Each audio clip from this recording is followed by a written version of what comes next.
पहलवानों से। सबसे पहले हमारी महिला सशक्तिकरण की मिसाल ये बेटियां 76 वेट कैटेगरी में किरण हुड्डा रेड कॉस्ट्यूम में। तालियां नहीं बजी आपकी, तालियां बजाइए, बंद कर दिया। और उनका दोनों के लिए आन शान गदा माननीय मुख्यमंत्री महोदय को दी जा रही ब्लू कॉस्ट्यूम में। और पुरुष वर्ग में अपने जोहर दिखाने के लिए हरियाणा कुश्ती दंगल में तैयार है अर्जुन फ्रॉम रोहतक। जी हाँ, अर्जुन महाभारत की ये पावन धरा कुरुक्षेत्र, इसमें अर्जुन का नाम आते ही हमें वो भटिंडू ओलंपियन है, 10 साल तक भारत केसरी रहे हैं, अर्जुन अवार्डी रहे। दंगल में खेल के नए जौहर दिखाकर पुरस्कार पाने वाले पहलवानों को मैं पुनः बधाई देता हूं। साथ ही इस प्रतियोगिता के अन्य प्रतिभागियों को भी मैं बहुत बहुत बधाई और शुभकामनाएं देता हूं, जिन्होंने अच्छे खेल और कौशल का यहाँ प्रदर्शन किया है। आप सब बधाई के पात्र हैं। आप सबका बहुत बहुत धन्यवाद। जय हिंद, जय भारत, जय भारत माँ। नेतृत्व मिल रहा है, मार्गदर्शन मिल रहा है, तो कोई वजह नहीं है कि खेल के प्रति हरियाणा प्रदेश जिस प्रकार से उसका नाम है उससे और भी आगे ले जाने का चेष्टा करेंगे। आपका बहुत शानदार इकहरी में अटैक और सपोर्ट देने की कोशिश, और ये बहुत ही शानदार, और इसके साथ और आशीर्वाद देने के लिए बहुत बहुत धन्यवाद सरकार में यहाँ पर। और ये बहुत ही उम्दा कुश्ती मिलेगी, सभी ध्यान से और डिसिप्लिन उसमें अपना बैठिए प्लीज। वॉलंटियर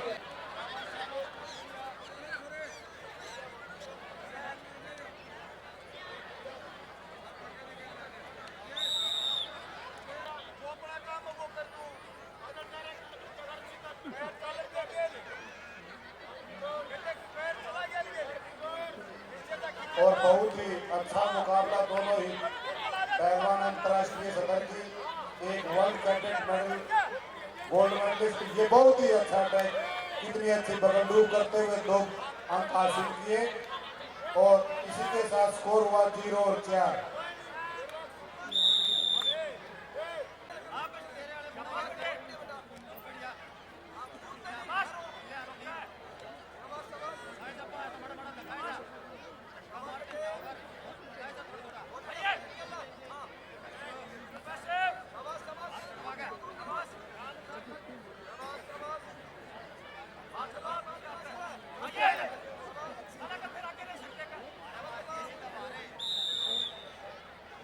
और किरण को कोई भी मौका नहीं दे रही है कि वो कहीं से सपोर्ट निकाल सके,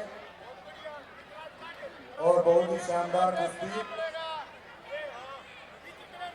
0 और 4 का स्कोर। प्रथम राउंड, पहले राउंड में 0 और 4।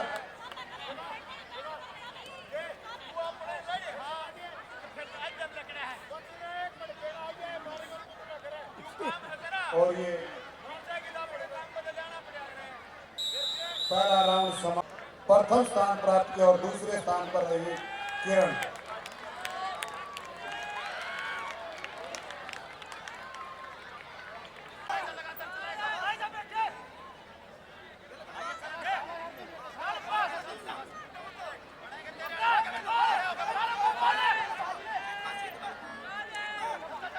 नहीं तो आपके खिलाफ कार्रवाई की जाएगी।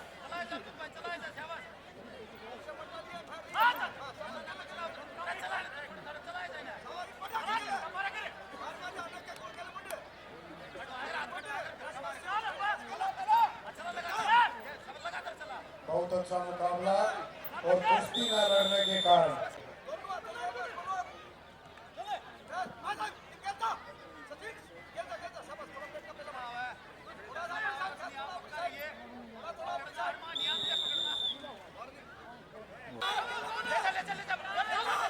दोबारा कोशिश, लेकिन नाकाम। और दोबारा फिर अटैक, लेकिन ब्लू कॉस्ट्यूम के पहलवान द्वारा फिर काउंटर करने की कोशिश, लेकिन रेड कॉस्ट्यूम का पहलवान निकल गया, और कोई भी सपोर्ट नहीं किसी भी पहलवान का, लेकिन दोबारा फिर वहीं से अटैक करने की कोशिश, लेकिन ब्लू कॉस्ट्यूम के पहलवान ने फिर अटैक को नाकाम किया और आप कुश्ती का दावा की 1.5 मिनट से ऊपर पहुंचना और दोबारा फिर अटैक करने की कोशिश।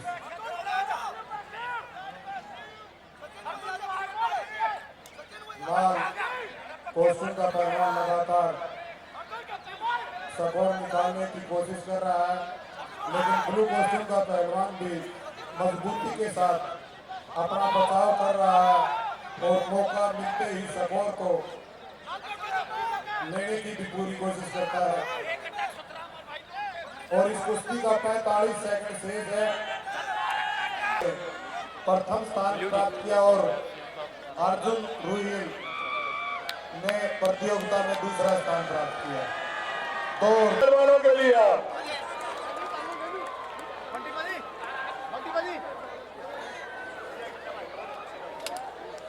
पहलवानों ने जिस प्रकार से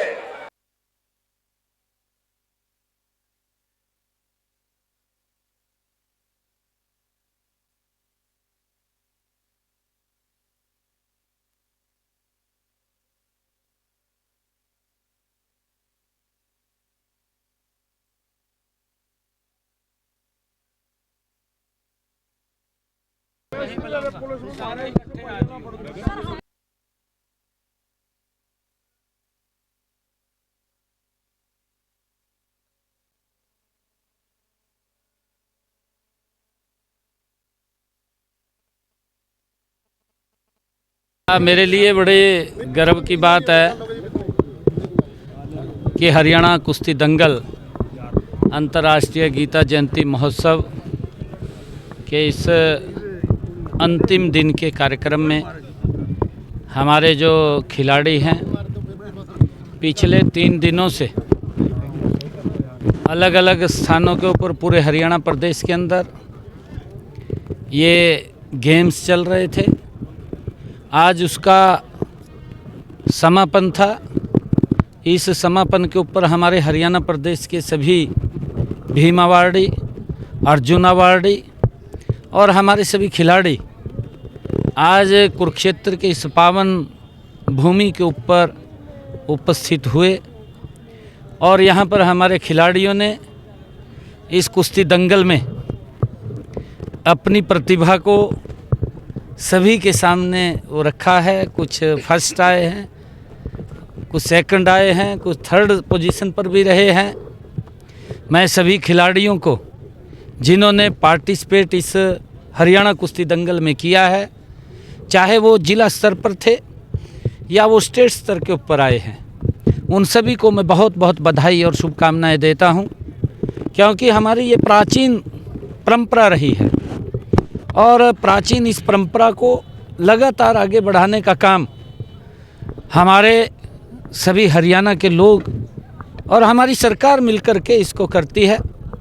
हमने खेलों को बढ़ावा देने के लिए नीचे 0 ग्राउंड से खेल नर्सरी शुरू की है।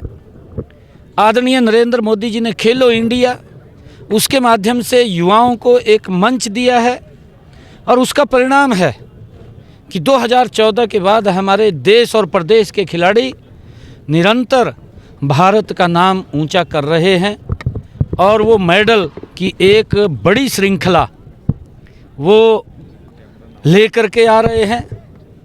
चाहे वो गोल्ड मेडल है, चाहे वो सिल्वर मेडल है और चाहे वो कांस्य मेडल है, हर क्षेत्र के अंदर हमारे युवाओं ने अपनी प्रतिभा के झंडे गाड़े हैं। मुझे ये भी खुशी है जब पूरे देश के मेडल आते हैं, उन मेडलों में हमारे हरियाणा के युवा नंबर 1 के ऊपर आते हैं। ये हमारे लिए बड़े गर्व की बात है, क्योंकि सरकार मजबूती से खिलाड़ियों के साथ उनको आगे बढ़ाने के लिए निरंतर काम कर रही है। मैं सभी युवाओं से अपील करना चाहूँगा कि हम इन खेलों का नशा करें, हम एजुकेशन का नशा करें। आज हरियाणा में बिना पर्ची बिना खर्ची के युवाओं को नौकरी मिल रही है, ये हमारे लिए गर्व की बात है।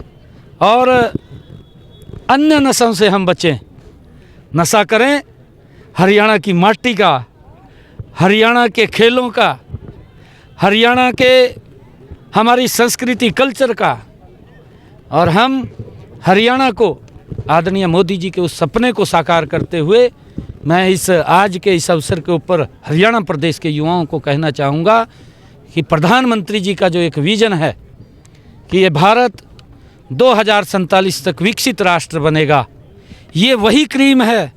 हमारे वो अर्जुन अवार्डी जो आज यहाँ उपस्थित हुए हैं, आज हमारे जो भीम अवार्डी यहाँ उपस्थित हुए हैं, ये वही खिलाड़ी हैं जो इस देश के लिए गोल्ड लेकर के आते हैं कि इस भारत को, इस हरियाणा को विकसित हरियाणा और विकसित भारत बनाने में अपनी भूमिका अदा करेंगे।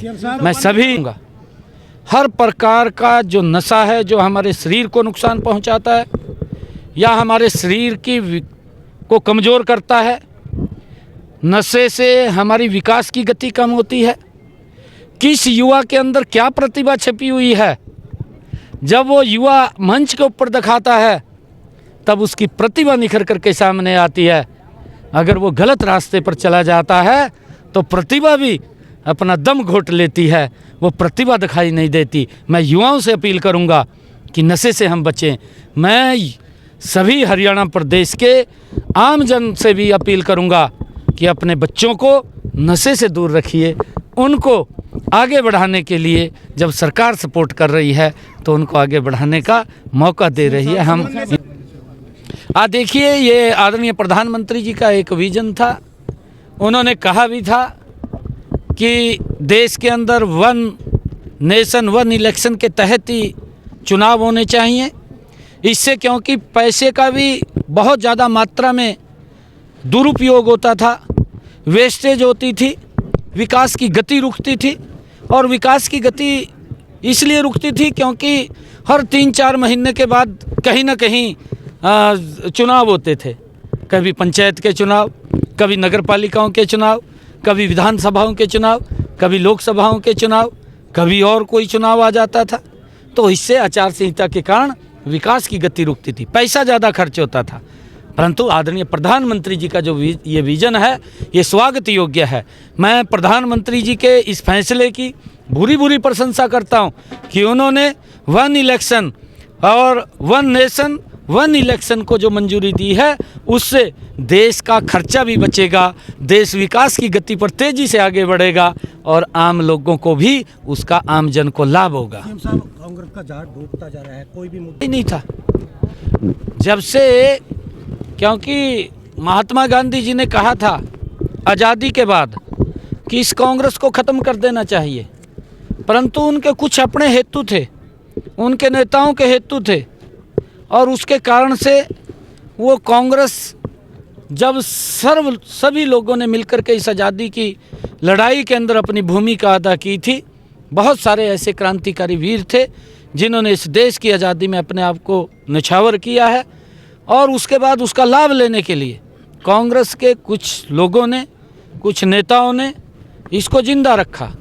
परंतु जो उनकी कार्यप्रणाली थी वो कार्यप्रणाली इस देश को नुकसान की तरफ ले जाती दिखाई दी और लगातार भ्रष्टाचार में डूबती हुई ये कांग्रेस पार्टी, क्योंकि उन्होंने अपने स्वार्थ के लिए इसको जिंदा रखा। परंतु आज देश समझ चुका है और जब देश समझा है तो वो ऑटोमेटिक बाहर हो रहे हैं, समाप्त हो रही है, किसी के कहने की आवश्यकता नहीं है। दोनों एक दूसरे को बयान को लेकर कांग्रेस के देखिए, मुद्दा नहीं है कोई। कांग्रेस पार्टी सदमे में है क्योंकि लोगों ने नकारा है और लोगों ने इस बुरी तरीके से नकारा है क्योंकि ये भ्रष्टाचार में लिप्त लोग हैं। और अब एक दूसरे के ऊपर जब कोई मुद्दा नहीं मिलता तो फिर एक दूसरे पे आरोप तो लगाना पड़ेगा। पहले तो बेचारी ईवीएम को रगड़ दिया, कहा ईवीएम कहा खराब आ, ईवीएम हैक कर ली। पहले तो उसको ऊपर पिल गए ये लोग। जब उनको दिखा भी इसमें तो कोई हमारा बटने वाला कुछ नहीं है, फिर उन्होंने एक दूसरे पर आरोप लगाने शुरू कर दिए। ये भी तो कपड़े भी पाड़ेंगे।